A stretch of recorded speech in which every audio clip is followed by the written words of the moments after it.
So welcome back to the Bantu village. So this is part 3 of our journey to Tanzania, and we said in the last video that we were going to give kind of a backstory as to how we decided to settle in Tanzania. So we had to make a choice between the other 2 videos that you saw. Mm-hmm. One was Tanzania, the other one was Botswana, and we prayed much about it. Indeed. We didn't want to just go ahead and choose because of what we were impressed with, but we wanted to involve the Father in the decision. So we prayed about it and felt very impressed that Tanzania was the way He wanted us. Exactly. And so we decided that we needed to go back to Tanzania and start looking in areas where we could do country living, right? So we wanted to find areas where we felt comfortable, where, we felt that it was the kind of environment that would be conducive for our lifestyle and, for us to be able to have a positive impact on the people that we're surrounding.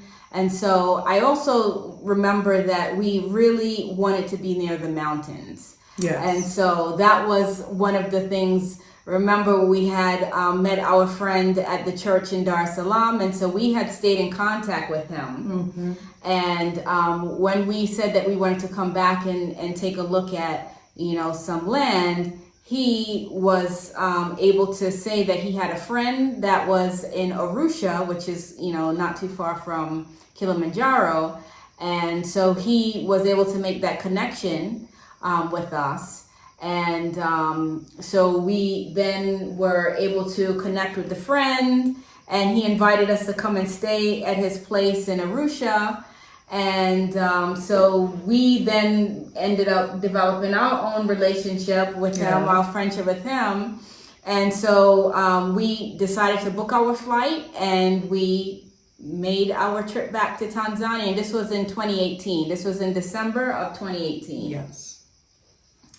And so when we went back to Tanzania, we came into the Kilimanjaro airport, and we connected with our friend. Mm-hmm. And he is the one who took us to where his friend, our new friend that we had made virtually, we finally met him and we met his family. And we right away, I would say the next day, we set out on our trip to go and take a look at places in the area, that northern part of Tanzania, that would be of interest for us to take a look at. And so we went to Arusha, we went to Tanga, we went to a place called Mwanga, and it was a number of other different places that we had a chance to take a look and see. And I would say that we saw quite a bit of land plots. Some was very beautiful. Some of the scenery, just, the areas near the mountains and the hills and the lush greenness in some of the areas, particularly I think Tanga, just beautiful, very lovely. And some of the hills as we were driving, it was kind of a little treacherous when you look at the drop on the side going down the mountain. But it was just absolutely gorgeous. It was beautiful places that we had a chance to see. But I think we also felt as we were, traveling, that we didn't quite feel strongly impressed that this was where it needed to be. Right, exactly. And so we kept looking, and we were hoping that we would get that impression. Okay, I think this is it. But we never got that impression. But we enjoyed our journey seeing this part of Tanzania, and it was absolutely beautiful. And the friend that we stayed at in Arusha, he had already booked a vacation to leave the country, and so with his family, yes. Yeah, with his family. And so, you know, we had decided that we were going to also go and see if we could do some sightseeing in Kenya. And then I had it set up so that we had a long layover in Rwanda coming back, so we would have an opportunity to also go and see some sites in Rwanda. There, yes. And so I think once that the friend was ready to leave is when we also left to go to Kenya. And I have a friend from Kenya that I was hoping that I would have been able to link up with him, but our paths weren't, we weren't able to connect. So I had a former coworker who she was Kenyan, and she had family still there, and so she connected me with her nephew, and her nephew connected me with his friend who was a tour guide. Mm-hmm. And so that was our opportunity to get an amazing tour of Kenya. So our tour started out with getting a beautiful view of the city of Nairobi when we went to the skyscraper. Uh-huh. And it was a lovely we were able to see the whole panorama of the city. And then from there, we went to the only national reserve park that is located within the city in the world. In the whole world. And that was the Nairobi National Park. And that is where we actually saw the last two of the big five. Right, because we saw the lion in Zimbabwe, and the water buffalo. Yeah, and the water buffalo. We saw elephants and all of the rest of the big five in Tanzania when we first came in 2016. Right. Yeah. So this was just kind of closing up what the total number of the big five actually is. And those were the leopard was among that one that we saw in Kenya. Yes, that was the last.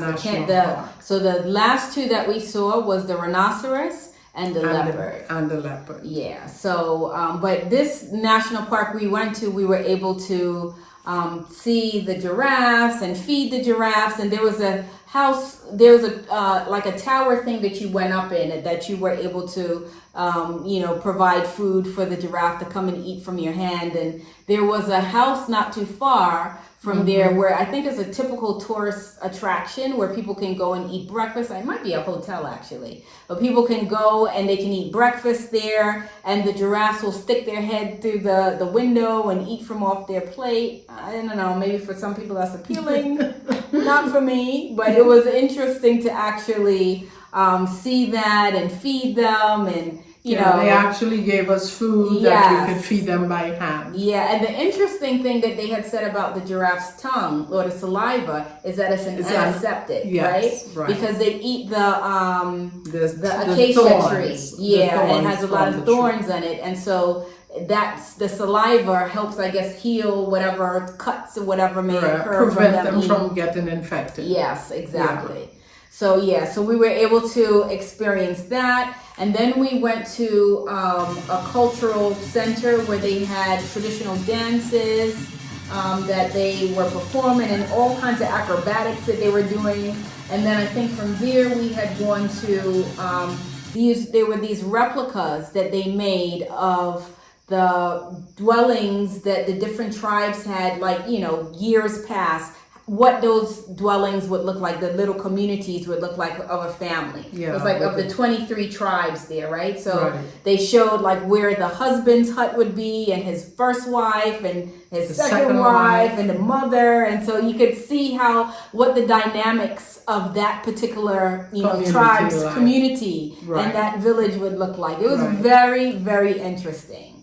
And then I think it was after that we were able to go to like an area where they were selling arts and crafts. And there was a guy who was making musical instruments. Yeah. And so he was playing I think it was luau. And he was playing some of the instruments for us so that we could see. It was just really, really interesting. And then we were able to, kind of experience that. And look at, I don't know if we had bought any of the bags that they had, but they had some lovely things there. And then I think after that was when we decided to take a tour that would take us to the Rift Valley.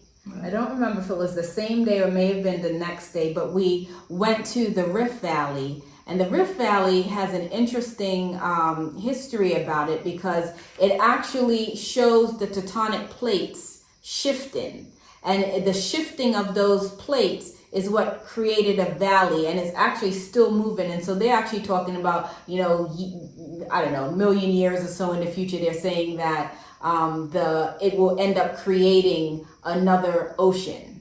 So you can actually see the deep valley that has occurred there. And it starts all the way from the Middle East area, and goes all the way down to Mozambique. So it's a pretty big, shift that has occurred on the continent. So it was really interesting. So we were able to see that and experience it. And then after that, we had gone to the Crescent Island. Right.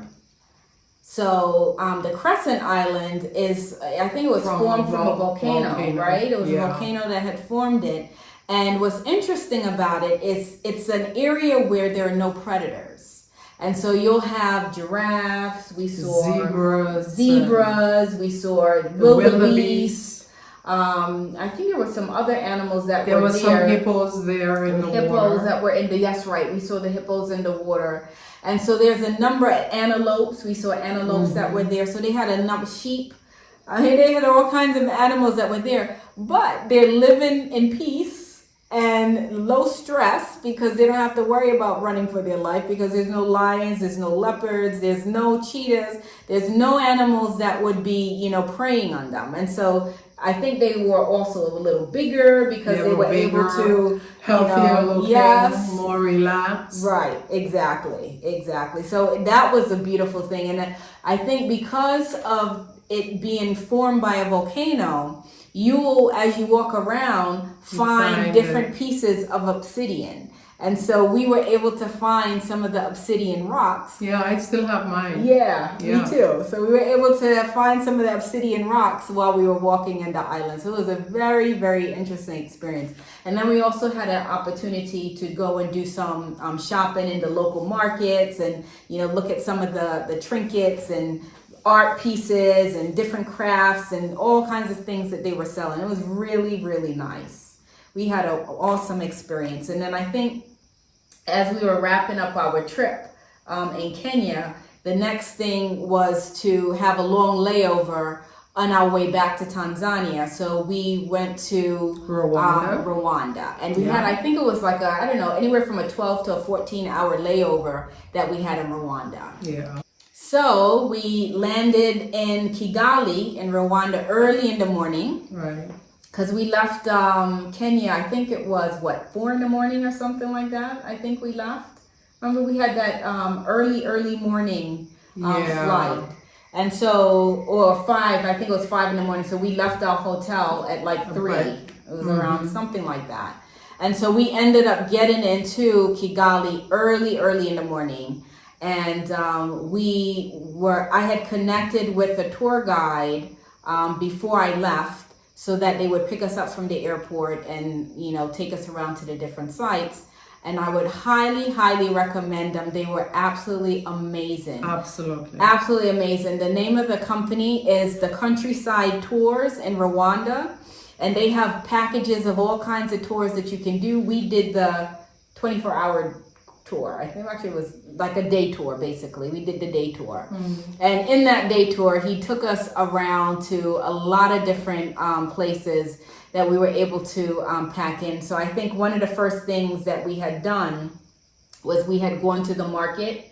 And so we were able to kind of, see how the market was and, some of the things that they were selling. Like, I still remember the huge bunch of bananas where the guy was I've never seen traveling on his bike with them. I was like, wow, it was a large number of bananas.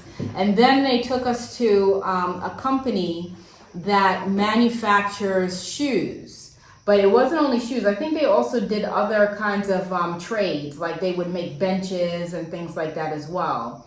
And so this company was making shoes, and we had a chance to actually see how they do all of the cutting and, the piecing it together. And, and then we were able to, at the end, go to the showroom where they retail the shoes that they retail the shoes that they sell.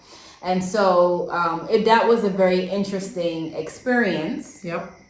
And then he kind of took us around on the outskirts, I would say, of the city. So we were able to see the river and some of the countryside areas. We were able to, get a tour of those places. And then I think we had gone to eat lunch. And then after lunch, we had gone to the Genocide Museum. And that was a very sobering experience. Yes, that was. There was, and they were very respectful in the way they, kind of like highlighted the horrors of what happened, during the genocide of Rwanda. But at the same time, I think that the way that they kind of like, create that whole kind of experience for you to kind of see what happened, it wasn't, I would say it was done in a way where you don't feel like hate towards the group that did that. I think that the whole concept of it was to show how forgiveness is very much a part of what they're pushing in their society now, right? And so, because I remember we had asked questions, so like, so how did you feel? Was your family impacted? And, we were curious. And so most of them, their families were impacted. Yeah. They had family members that died.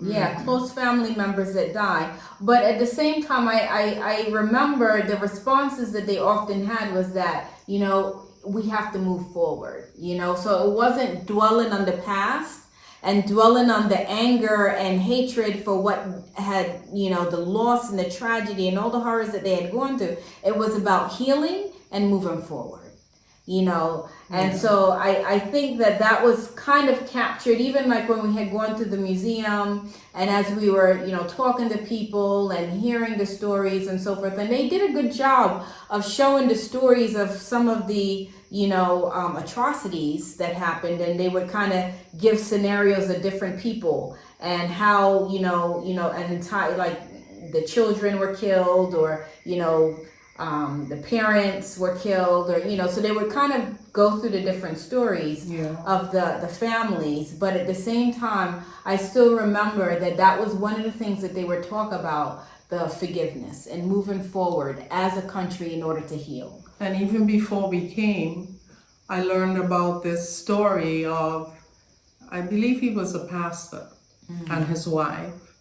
And the pastor was killed right in front of her.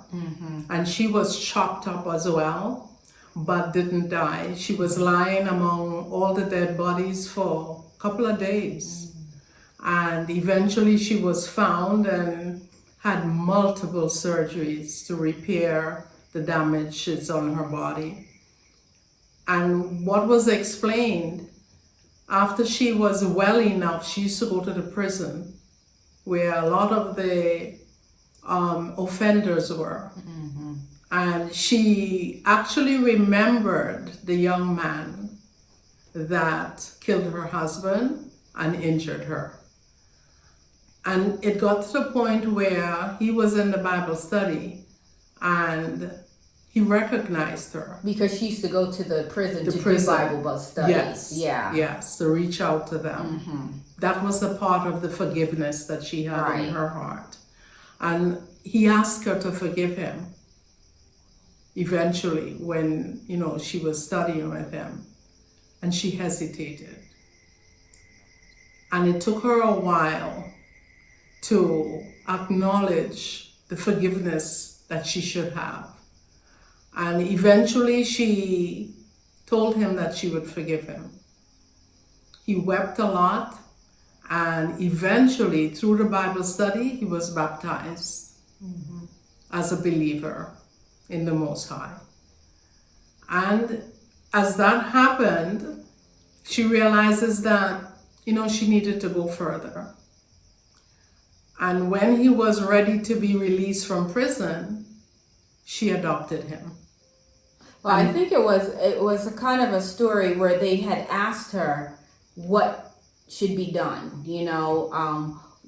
I guess as he was coming up to the time of parole, and they, just like how even in the U.S. where the family has a chance to sit in the parole meeting and decide whether they want him to be released or not. I think she had a similar situation, and they had asked her what she wanted, and I think if that was when she said, well, I would like to adopt him. She says, I lost my husband, I lost my son, and so I would like him to take the place of my son, and I would like to adopt him as my son because I don't have anybody else anymore.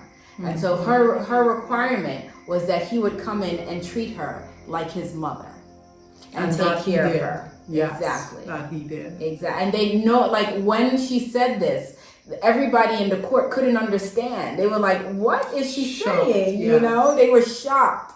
But she said that this was what she wanted to happen with his release. And to this day, he still if he hasn't moved on and got married and all of those things, he's still with her and regards her as his mother. Exactly. So it was stories like that was just amazing, because it really makes you think about your own responses to things and how would you deal with a situation like that. I often have to ask myself, would I be as forgiving? And though that's what is required of us as Christians to be forgiving and to let go of that anger and that hatred. But to see it in action and to hear it in action, with that story, it really was moving. Mm-hmm. Yeah. So, so that was one of the things that I remember distinctly about our experience there in Rwanda. It was a really amazing experience that we had there. And I would say that Kigali was one of the cleanest cities that we've ever been to in Africa, in the continent, right? It was one of the cleanest cities that we've been to. They, it's a lovely city. It has a lot of opportunity. You can see the economic growth that is occurring within the city. So I think there's a lot of potential. There's a lot of opportunities there. Mm-hmm. And, you can see that there is a great potential for that country moving forward.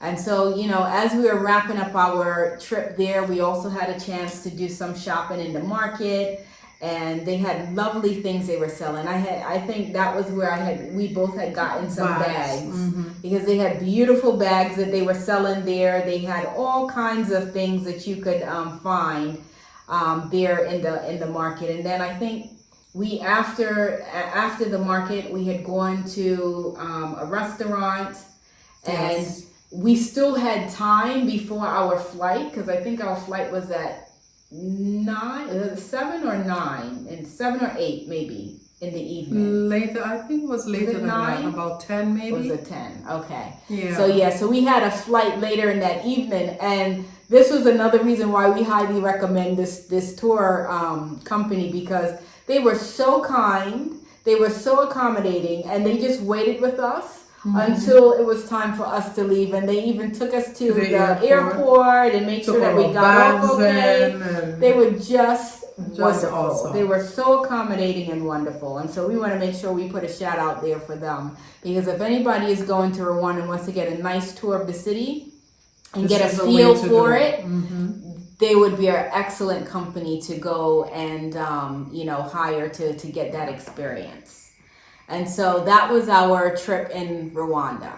And so we returned to Tanzania. So we left late that night from Rwanda, and we arrived in Tanzania like 2 a.m. So our friend came and met us at the airport, and I think we rested, and then we set out on the other part of the journey. And so we wanted to see the areas around Kilimanjaro. That was the Moshi area, see what kind of land was available to look at there. And so we were able to go to quite a few different places, but again, we still felt very strongly that it wasn't what we were meant to do or where we needed to go. But it was interesting because we were able to still utilize that opportunity to see other areas around that around the Moshi area.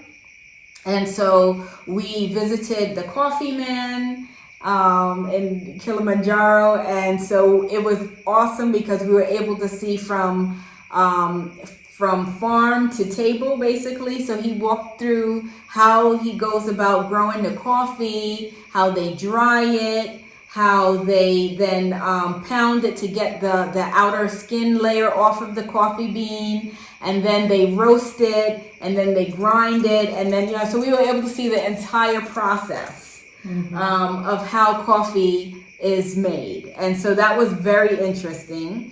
And then from there, we were able to go to the base camp of Kilimanjaro, and we were able to learn, about the 3 peaks that are there. We were able to also see some of the history in terms of, some people that were able to hike the mountain at record speed. And so you were able to kind of see the different, I think some of them even made the Guinness Book of World Records. Yeah. And so we were able to see that and just kind of learn more about the history of the area. And then we had our own opportunity to climb Mount Kilimanjaro. A replica of the mountain. We were able to climb our own version of Mount Kilimanjaro. So we feel that we accomplished something. But it was an amazing experience. And we could see, there's a lot of people that come and they have the those that are assisting them with the hiking that, will help them and help carry their bags and things like that. And so we saw all of that, as people are preparing to climb the mountain. It was a very, very interesting experience. One of the experiences was too that the bathrooms, the faucets are never turned off. The water is constantly running. And even in the area where they were preparing to do their climb, there were little streams, crystal clear water. Crystal clear water, that was and right. I very remember that. cold. Yes, I remember that. Yeah. Yes. It was it was a lovely experience. Yeah. It was so peaceful there too. I felt it had a peaceful feel to it. So then after that, we had an opportunity to go to the Chaga cave. So we learned about the Chaga people. So the Chaga people are the tribe that live closest to the Kilimanjaro area.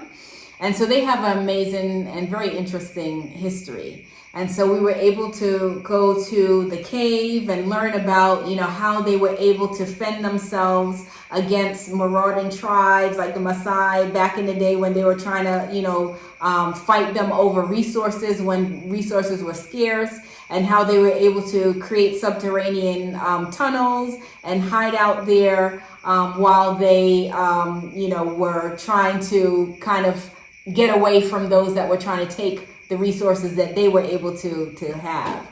And so it was interesting learning about that.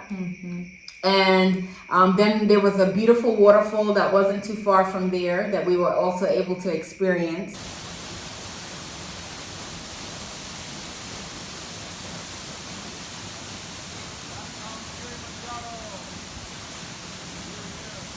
And then after that was when we had gone to the snake museum. So we went to a snake museum and we were able to see the natural, the habitat and as well as the kinds of animals that are in Tanzania, the kinds of serpents that are in Tanzania so that we are aware of them. And also I think they had raptors in there as well. And there was some friendly snakes that we were able to, hold and handle, put it around your neck, and, kind of, it was an interesting experience. It was very friendly. Some of the snakes are very friendly, and none of them tried to bite us, when we held it. And, so that was an interesting experience that we had. And then I think as we were wrapping up our trip, that Sabbath, we went to church, and it was a church that we had gone to in Arusha. And I remember we were sitting there, and during the sermon, yes, it was a very sobering sermon, kind of bringing to mind where we are in time and the characters that we need to form for heaven. It was a fairly small church. Yes, I would say, it was. and it was quite full, and there were the windows and doors were open, and during the sermon, we heard a kind of a rushing of the wind. Now, mind you, it was a calm day before, and we heard this rushing of the wind, and it was getting stronger. And the door that was on the side of the right side where we were was beginning to move back and forth. I was afraid that the glass would break.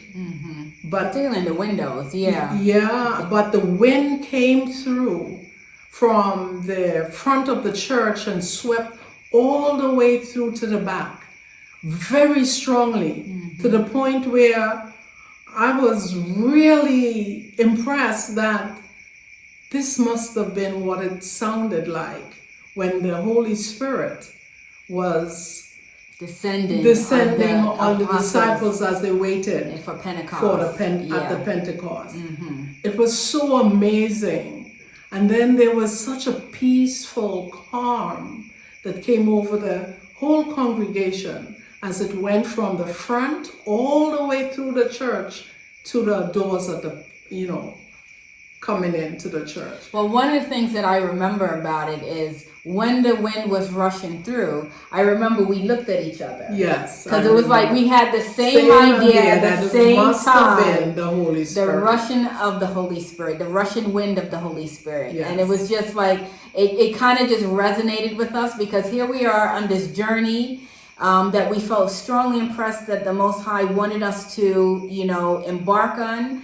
And as we're wrapping up the trip, even though we were like, oh, well, I don't know where you want us, Heavenly Father, where is it that you want us? So we still had some questions, but it was like a reassuring, right? It was like a reassuring of this whole journey that we were on. And it was just awesome. Amazing. It was just awesome. It just kind of like settled us in realizing that we're on the right track, that He is guiding us, and it was, So that was our experience that we had at church. And so, as I was saying, we, in all the places that we went to, we just did not feel that was where the Most High wanted us to be, where He wanted us to settle. We knew it was in Tanzania, but where exactly, we weren't sure. And it was kind of a little disappointing, because we were like, man, we came here. Yeah, thinking that this was there. We did a lot of searching. I mean, we really did a lot of searching in that northern part of Tanzania. We were like, I don't know. I mean, where is it? I mean, is it a loss? And so I think that was another thing why that experience we had in church was so encouraging. And the amazing thing is, as strongly as the wind came through, nothing broke. Nothing broke. None of the Even though the windows door broke. was swinging back and forth as it happened, it was peaceful. Right. Strong, but peaceful. It certainly was. It was amazing.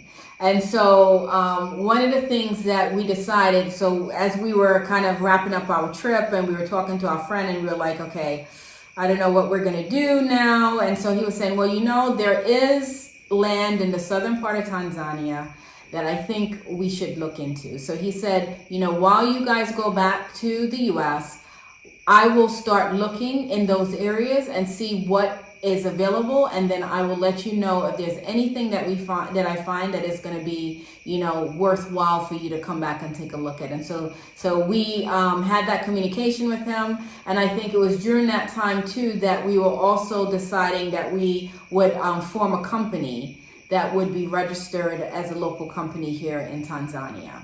And so so that was how our journey, our second journey to Tanzania occurred.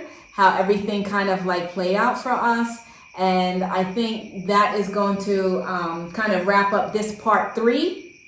And then I will talk about, in the next one, we'll talk about part 4, how we got here. You know, I will kind of like walk up to how we actually got to Tanzania, how we got ourselves settled here.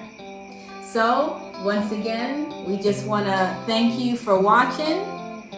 We ask you to like and subscribe, to please share it, because I'm sure there are other people that may have questions about how to maybe become an expatriate and move to another country on the continent.